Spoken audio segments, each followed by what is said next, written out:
नमस्कार विद्यार्थियों, आज हम भारतीय संविधान के स्रोत के बारे में अध्ययन करेंगे।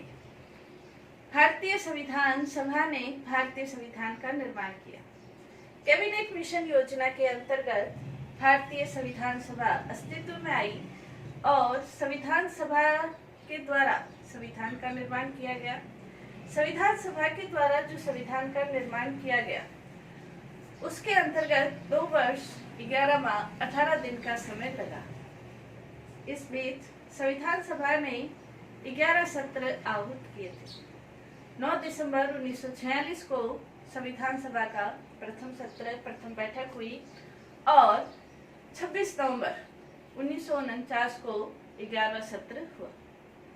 24 जनवरी 1950 को संविधान सभा के सभी सदस्यों ने संविधान के ऊपर हस्ताक्षर किए और 26 जनवरी 1950 को भारतीय संविधान लागू हुआ।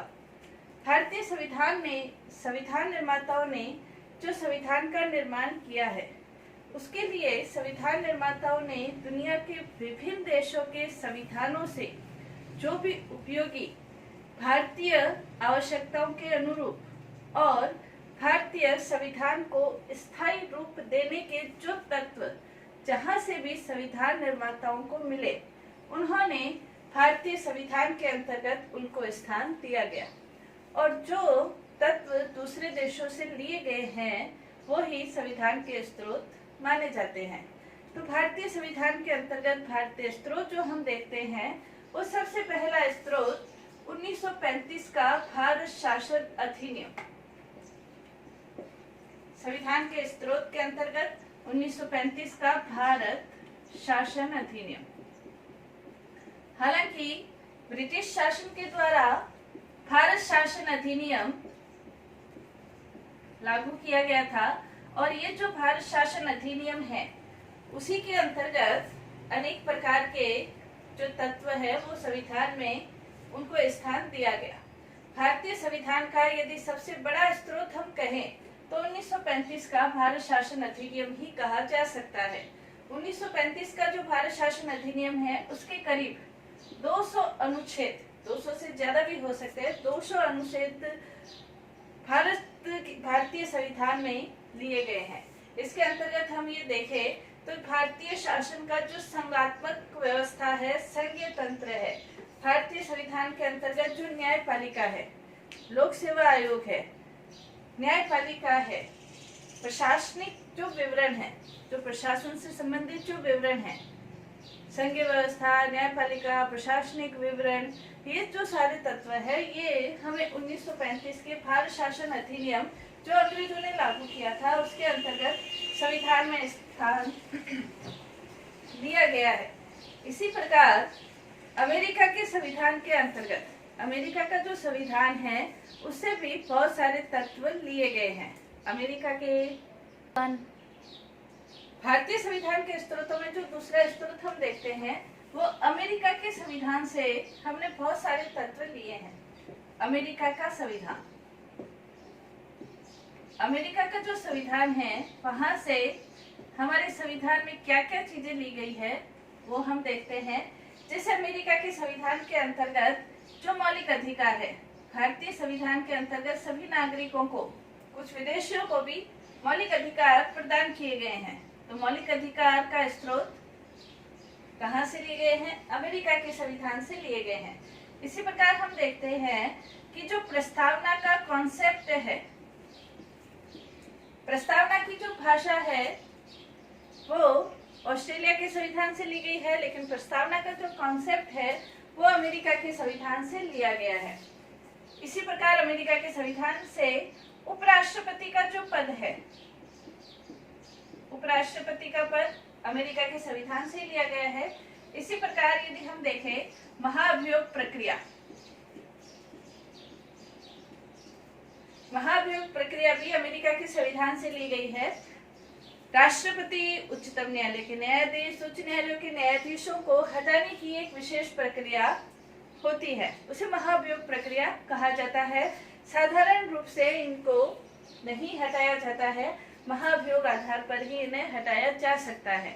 तो महाभियोग की जो प्रक्रिया है वो अमेरिका के संविधान से ली गई है। भारत का राष्ट्रपति महाभियोग के आधार पर, हालांकि अभी तक किसी भी राष्ट्रपति को महाभियोग के आधार पर हटाया नहीं गया है।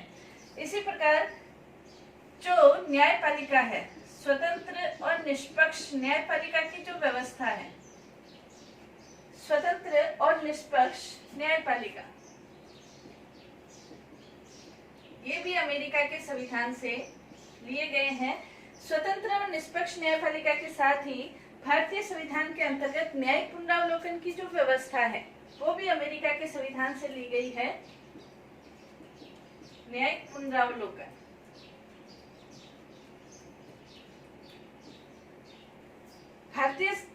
भारत जो है वो ब्रिटेन का गुलाम रहा है और ब्रिटेन के अंतर्गत संसदीय प्रभुसत्ता को स्थापित किया गया है। ब्रिटेन में संसदात्मक प्रभुसत्ता को अपनाया गया है, अमेरिका में न्यायिक सर्वोच्चता को अपनाया गया है। भारत ने इन दोनों के समन्वय का मार्ग अपनाया है। तो भारत में जो संसदात्मक शासन व्यवस्था को अपनाते हुए भी भारत ने अमेरिका के अंतर्गत जो न्यायिक पुनरावलोकन की व्यवस्था है, जिसके अंतर्गत यदि कार्यपालिका के कार्य और विधानमंडल, व्यवस्थापिका, संसद का कोई कानून संविधान के विपरीत है तो उसे सर्वोच्च न्यायालय अवैध घोषित कर सकता है। ये जो न्यायिक पुनरावलोकन की शक्ति है वो भारत ने अमेरिका के संविधान से ली है। तो अमेरिका के संविधान के अंतर्गत हम देख सकते हैं बहुत सारे जो तत्व है वो भारतीय संविधान ने दिए हैं। जैसे मौलिक अधिकार है, प्रस्तावना का जो कॉन्सेप्ट है, उपराष्ट्रपति है, महाअभियोग है, स्वतंत्र निष्पक्ष न्यायपालिका और न्यायिक पुनरावलोकन की व्यवस्था, ये अमेरिका के संविधान से लिए गए हैं। इसी प्रकार हम यदि देखें तो ब्रिटेन के संविधान से भी भारत ने बहुत कुछ लिया है। ब्रिटेन के हम गुलाम थे और ब्रिटेन का संविधान के अंतर्गत ही हमने शासन व्यवस्था का अनुभव प्राप्त किया था। इसलिए ब्रिटेन का जो संविधान है उससे बहुत सी चीजें संविधान निर्माताओं ने अपने संविधान में स्थान दिया है। जैसे सर्वप्रथम एकल नागरिकता। हम सभी जानते हैं कि भारत के अंतर्गत संघात्मक शासन व्यवस्था को अपनाया गया है। जहां भी संघात्मक शासन व्यवस्था है वहां पर दोहरी नागरिकता होती है, एक संघ की, एक राज्य की। लेकिन भारत में संघात्मक शासन व्यवस्था अपनाते हुए भी एकल नागरिकता अपनाई गई है। सभी व्यक्ति भारत के नागरिक हैं, एक भारत के नागरिक है, राज्यों के नागरिक नहीं है। ये कॉन्सेप्ट हमने ब्रिटेन के संविधान से लिया है, एकल नागरिकता का। दूसरा जो संसदीय प्रणाली है, संसदीय शासन प्रणाली, संसदीय शासन अपन कह सकते हैं, ये ब्रिटेन के संविधान से लिया गया है। संसदीय शासन के अंतर्गत प्रधानमंत्री और मंत्रिमंडल, बहुमत दल का नेता प्रधानमंत्री होता है, ब्रिटेन से लिया गया है। मंत्रिमंडलात्मक शासन व्यवस्था ब्रिटेन से ली गई है। संसदीय विशेषाधिकार, ये व्यवस्था भी ब्रिटेन से ली गई है। प्रधानमंत्री का नेतृत्व, ये व्यवस्थाएं ब्रिटेन से ली गई है। यानी कि संसदीय शासन के अंतर्गत जो तत्व हैं वो ब्रिटेन के शासन के अंतर्गत लिए गए हैं। इसी प्रकार हमारी जो संसद है वो संसद द्विसदनात्मक है। संसद के दो सदन हैं, द्विसदनात्मक संसद है, एक लोकसभा है, एक राज्यसभा है। जैसे ब्रिटेन के अंतर्गत एक लोकसभा है, एक लोकसभा है। हमने भी हमारी संसद को दो सदनात्मक माना है, लोकसभा और राज्यसभा। द्विसदनात्मक व्यवस्था ये भी ब्रिटेन से ली गई है। इसी प्रकार जो विधि का शासन है, विधि का शासन ब्रिटेन से लिया गया है। विधि के शासन का तात्पर्य विधि के समक्ष, कानून के समक्ष सभी व्यक्ति समान है। कानून के आधार पर किसी भी व्यक्ति के साथ कोई भेदभाव नहीं किया जाता है। तो विधि का शासन ब्रिटेन के संविधान के अंतर्गत लिया गया है। विधि निर्माण प्रक्रिया, कानून का निर्माण किस प्रकार से किया जाता है। कानून निर्माण के लिए एक विशेष प्रक्रिया को अपनाया जाता है।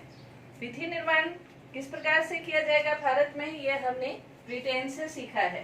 तो ब्रिटेन के संविधान से पूरी संसदात्मक शासन व्यवस्था, संसदात्मक शासन व्यवस्था में प्रधानमंत्री, मंत्रिमंडल, संसद के जो विशेषाधिकार हैं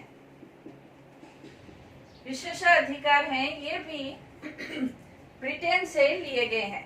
तो संसदात्मक विशेषाधिकार, एकल नागरिकता, संसदीय शासन, विधि का शासन, विधि निर्माण की जो प्रक्रिया है, ये हमने ब्रिटेन से संविधान के अंतर्गत लिया है।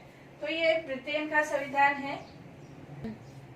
भारतीय संविधान के अंतर्गत आयरलैंड के संविधान से भी हमने कुछ तत्व लिए हैं।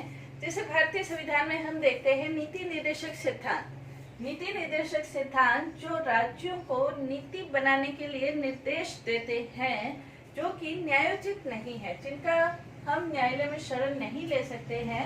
ये नीति निर्देशक सिद्धांत अनुच्छेद 36 से 51 तक में जिनका वर्णन है, ये नीति निर्देशक सिद्धांत हमने आयरलैंड के संविधान से लिए हैं। नीति निर्देशक सिद्धांत आयरलैंड के संविधान से लिए हैं। इसी प्रकार राष्ट्रपति का चुनाव एक निर्वाचक मंडल के द्वारा होगा।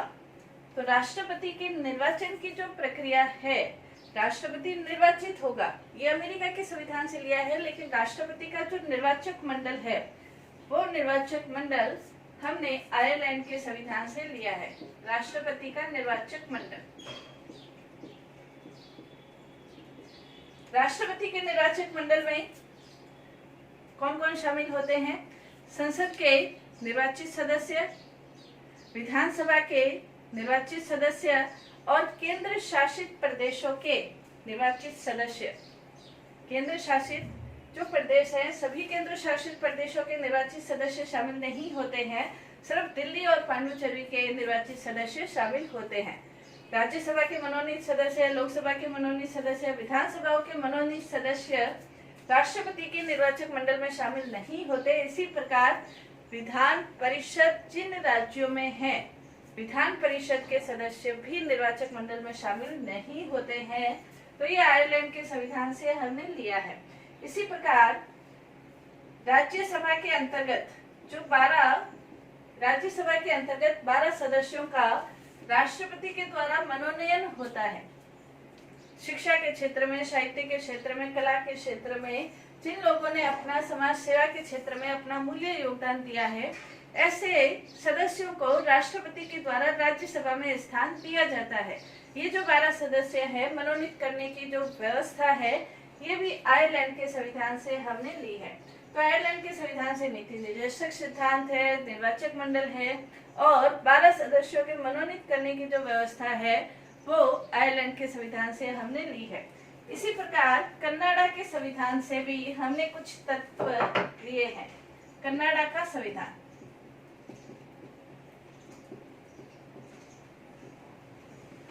कनाडा के संविधान से हमने क्या लिया है? तो कनाडा के संविधान से हमने संघीय व्यवस्था,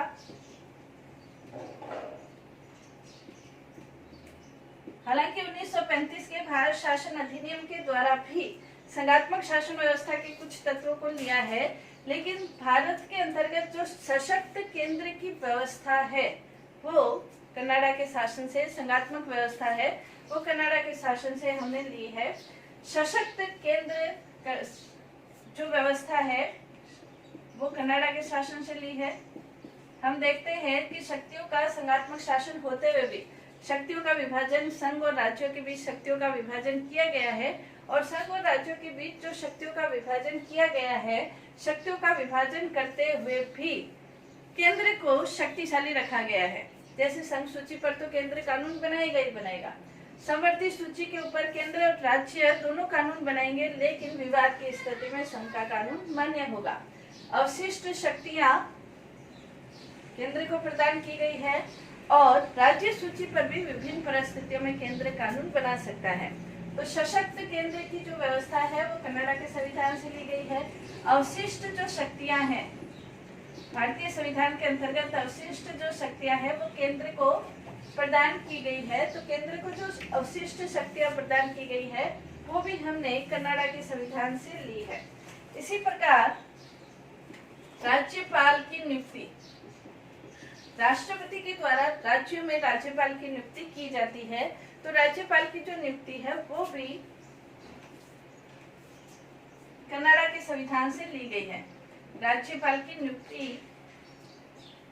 इसी प्रकार उच्चतम न्यायालय को उच्च न्यायालय और उच्चतम न्यायालय को जो परामर्श देने का अधिकार है, परामर्श देने का अधिकार है, राष्ट्रपति चाहे तो सर्वोच्च न्यायालय और उच्च न्यायालयों से परामर्श ले सकता है। तो जो परामर्श देने की व्यवस्था है वो भी किससे ली गई है? कनाडा के संविधान से ली गई। इसी प्रकार यदि हम देखें तो दक्षिण अफ्रीका से भी संविधान निर्माताओं ने कुछ तत्व दक्षिण अफ्रीका के संविधान से भी लिए हैं। दक्षिण अफ्रीका के संविधान से सबसे महत्वपूर्ण संविधान संशोधन की जो प्रक्रिया है,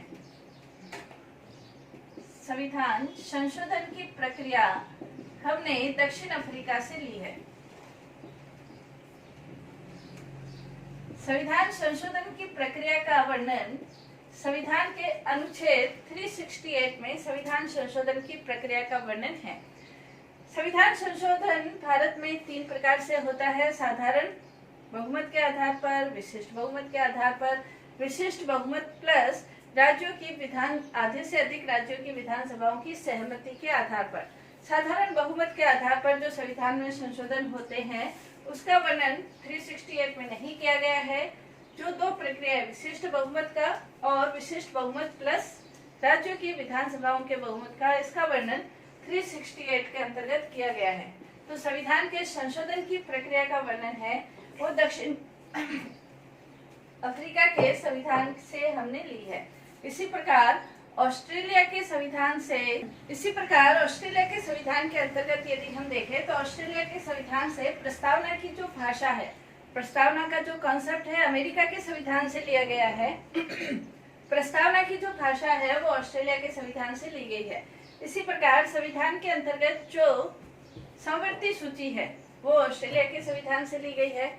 संघ सूची, राज्य सूची, समवर्ती सूची और अवशिष्ट सूची, महत्वपूर्ण 3 प्रकार की जो सूची है। संघ सूची पर संघ कानून बनाता है, राज्य सूची पर राज्य कानून बनाता है, समवर्ती सूची पर कानून बनाने का अधिकार दोनों को होता है। तो समवर्ती सूची की जो व्यवस्था है वो ऑस्ट्रेलिया के संविधान से है। इसी प्रकार केंद्र और राज्यों के बीच जो वित्तीय संबंध है वो भी हमने ऑस्ट्रेलिया के संविधान से लिए हैं। इसी प्रकार सोवियत संघ के संविधान के अंतर्गत भी भारतीय संविधान ने कुछ तत्व लिए हैं। सोवियत संघ 1990 तक रूस सोवियत संघ के रूप में था। तो सोवियत संघ से भी पूर्व जो रूस है या सोवियत संघ है उससे भी हमने कुछ तत्व लिए हैं। जैसे सोवियत संघ से मौलिक कर्तव्य या मूल कर्तव्य जो व्यवस्था है, मौलिक कर्तव्य की जो व्यवस्था है वो हमने सोवियत संघ के संविधान से ली है। जो भी समाजवादी राज्य होते हैं वो मौलिक अधिकारों के साथ मौलिक कर्तव्यों की व्यवस्था करते हैं। 1942 के संविधान संशोधन के द्वारा भारतीय प्रस्तावना में समाजवादी शब्द को जोड़ा गया था और उसके साथ ही 1942 में ही मौलिक कर्तव्यों की व्यवस्था भी संविधान के अंतर्गत की गई थी सोवियत संघ के संविधान के अनुसार। इसी प्रकार पंचवर्षीय योजनाएं भारत में लागू होती थी, वो पंचवर्षीय योजनाएं भी सोवियत संघ के अनुसार थी। और इसी प्रकार सामाजिक, आर्थिक और राजनीतिक न्याय, पंचवर्षीय योजनाएं सामाजिक, आर्थिक और राजनीतिक न्याय की जो व्यवस्थाएं हैं वो भी सोवियत संघ के संविधान से ये शब्द लिए गए हैं, क्योंकि समाजवादी जो राज्य हैं वो भी इस न्याय की व्यवस्थाओं को करते हैं। तो सोवियत संघ के अंतर्गत हमने सामाजिक, आर्थिक, राजनीतिक न्याय से संबंधित जो व्यवस्थाएं हैं वो भी ली है। तो महत्वपूर्ण रूप से सोवियत संघ से मौलिक कर्तव्यों की व्यवस्था भारतीय संविधान के अंतर्गत मूल संविधान में नहीं था, लेकिन 1976 के संविधान में मौलिक कर्तव्यों की व्यवस्था 1976 के अंतर्गत 42वें संविधान संशोधन के अंतर्गत ये मौलिक कर्तव्य रखे गए थे। इसी प्रकार जर्मनी के संविधान, जो जर्मनी का संविधान है, वीमर संविधान था। जर्मनी के संविधान से हमने आपातकालीन प्रावधान जर्मनी के संविधान से लिए हैं।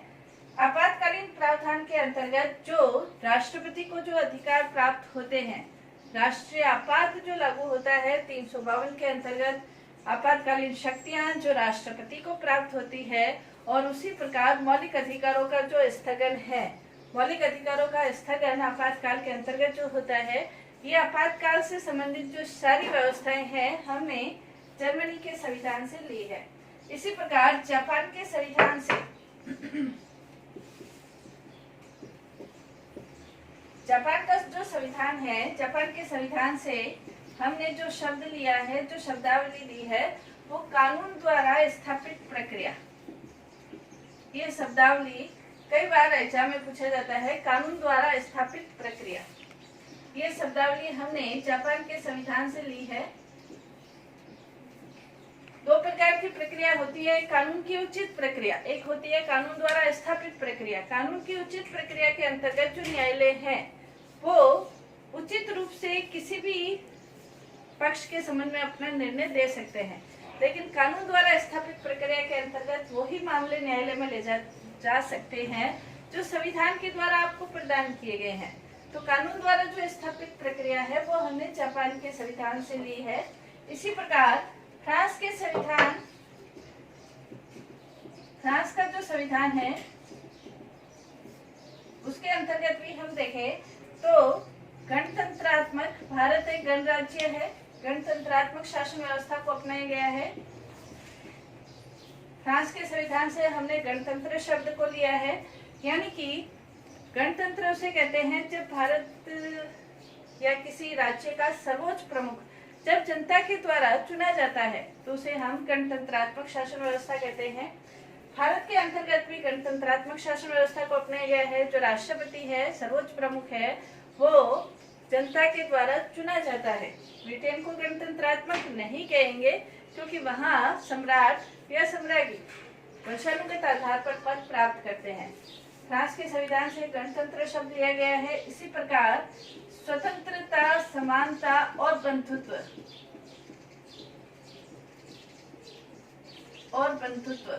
ये जो शब्द है ये भी फ्रांस के संविधान से लिए गए हैं। समानता, स्वतंत्रता और बंधुत्व प्रस्तावना में भी देखने को मिलते हैं, मौलिक अधिकारों में भी देखने को मिलते हैं, मौलिक कर्तव्यों में भी देखने को मिलते हैं। तो ये जो शब्द है, नीति निर्देशक सिद्धांतों के अंतर्गत भी स्वतंत्रता, समानता, बंधुत्व ये शब्द देखने को मिलते हैं। ये फ्रांस के संविधान से हमने लिए हैं। तो स्वतंत्रता, समानता, बंधुत्व फ्रांस के संविधान से लिए गए हैं और ये जहाँ तहाँ हमें देखने को मिल जाते हैं।